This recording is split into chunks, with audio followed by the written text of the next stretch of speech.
El 10 de julio de 1973, John Paul Getty III, como era conocido, fue secuestrado y sus captores enviaron una nota a los padres para exigirles un rescate de 17 millones de dólares. Al principio la familia no respondió. Sus secuestradores enviaron otro pedido, pero los empleados de los correos italianos entraron en huelga, lo que atrasó su envío. Finalmente, en noviembre de este mismo año, los secuestradores enviaron un mechón de cabello de este joven y también un pedazo de su oreja. Este pedido de rescate impresionó a los familiares y entonces ahora estaban pidiendo menos dinero, 3 millones de dólares. Y en la nota que ellos escribieron amenazaron enviar el resto del cuerpo de este joven por pedazos si ellos no respondían a este pedido. Finalmente el abuelo, el patriarca de la familia, decidió financiar el rescate. Él le prestaría el resto a su nieto, que a su vez tendría que pagar el resto con intereses. Este joven fue libertado por sus secuestradores una semana antes de Navidad. Igualmente la raza humana fue secuestrada y fue necesario pagar un alto precio que nosotros consideramos infinitamente mayor. El enfoque de la lección de esta semana es saber que el sufrimiento divino que terminó con la muerte de Jesús presenta una solución definitiva para el pecado y también para el sufrimiento humano.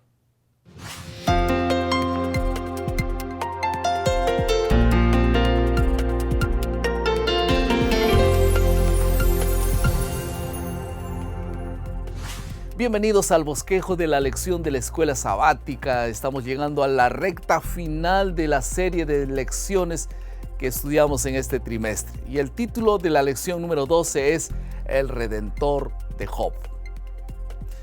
Veremos dos grandes asuntos. En primer lugar, esperanza de redención y salvación. Y en segundo lugar, el costo de la redención. Entonces, vamos para el primer asunto. Esperanza de redención y salvación.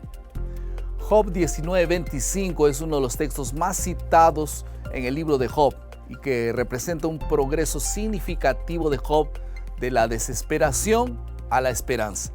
Y Job mostró ser un hombre lleno de esperanza. Tenía fe de que un día vería a su Redentor. La palabra hebrea traducida como Redentor, del hebreo Goel, se traduce como vengador. Y nosotros vemos estos ejemplos en el libro de Números 35 y los versículos 12, 19, 21 en adelante. También puede traducirse como pariente o pariente cercano, como lo declara Ruth 2:20. Muchas veces se llama a Dios de Goel para indicar que reivindica los derechos de los seres humanos y rescata a los que fueron dominados por otros. Isaías 41:14 también confirma todo esto. Pastor, en Job 9, 32 a 35, Job había expresado su deseo que hubiera un árbitro entre él y Dios. ¿Qué relación hay entre eso y el papel de Jesús como Redentor? Job había declarado que su testigo estaba en los cielos, esto en Job 16:19. Y en el mismo capítulo, en el versículo 21, expresó su deseo de disputar con Dios. También le pidió a Dios una fianza. Y Job mencionó esto en el capítulo 17, versículo 3. Y por eso es que habiendo reconocido a Dios como árbitro, testigo, abogado y dador de su fianza, es perfectamente lógico que haya llegado al reconocimiento de Dios como su Redentor. El segundo asunto de la lección es el costo de la redención. Y dentro de este aspecto veremos la encarnación, el sufrimiento divino y la muerte de Jesús. Vamos a comenzar por la encarnación. El argumento de Job con Dios fue sobre la falta de comprensión del ser humano. Entonces, él pregunta, ¿tienes tú acaso carne y ves como el hombre ve? Esto en Job 10:4. En otras palabras, Job le estaba diciendo a Dios, tú eres Dios, el creador. ¿Cómo puedes saber lo que es un ser humano y sufrir las cosas que nosotros sufrimos? Diego, Dios respondió con una pregunta. Y esta pregunta está en el libro de Job 38:33. Y allí dice, ¿conoces las leyes de los cielos? Y después dice, ¿dispondrás tú sus poderes sobre la tierra? En otras palabras, tú sabes algo de la influencia de Dios en la tierra. Sin duda que la mayor influencia de Dios sobre la tierra fue hacerse hombre, habitar entre nosotros, salvarnos y ser una influencia para la salvación a través de sus heridas. La encarnación de Jesús fue una respuesta a estas inquietudes. Juan 1:14 resume esta experiencia diciendo, y aquel verbo fue hecho carne y habitó entre nosotros. Y vimos su gloria, gloria como del unigénito del Padre, lleno de gracia y de verdad. El otro aspecto es el sufrimiento divino. Solo en la cruz puede colocarse el libro de Job en su perspectiva correcta.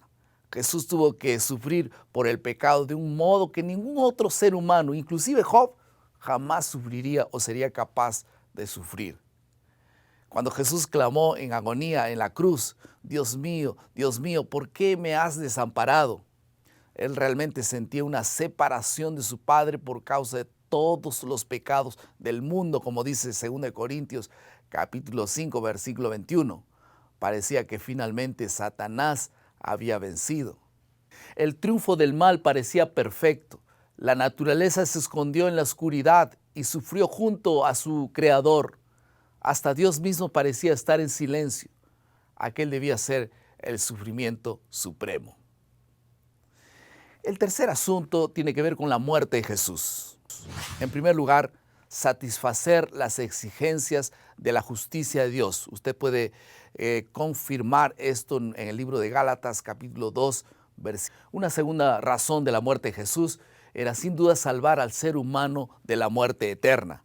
Juan 3:16 habla sobre esto, Hebreos 10:12 también, pero específicamente Hebreos 9 dice que y casi todo es purificado según la ley con sangre y sin derramamiento de sangre no se hace remisión.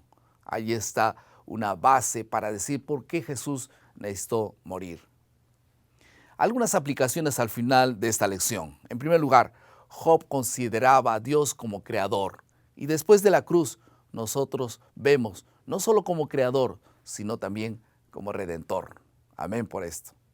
No importa cuán pecaminosa sea nuestra experiencia de pecado hoy, Jesús pagó el precio por ellos en la cruz. La pregunta es, ¿cómo esa increíble verdad debiera ayudarnos en nuestra relación con Dios y también en nuestra manera, cómo nos relacionamos con el pecado? Piensen en esto. En tercer lugar, una tercera aplicación. Cada vez que usted se sienta acusado por sus pecados o por el grande acusador, mire a la cruz y acepte de corazón la provisión divina.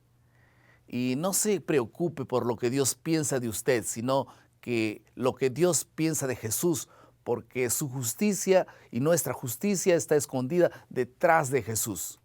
¿Usted no dice amén? Hemos llegado a la parte de la creatividad, que es la parte más importante a nuestro concepto, a nuestro parecer. ¿Por qué? Porque es la aplicación en la vida práctica de las actitudes que nosotros tomaremos. Yo quisiera que piensen lo siguiente. Antes de su crucifixión, es decir, la crucifixión de Jesús, Él les explicó a sus discípulos que deberían morir y resucitar de la tumba. Pero los discípulos no estaban atentos y solo aguardaban la liberación temporal del yugo romano.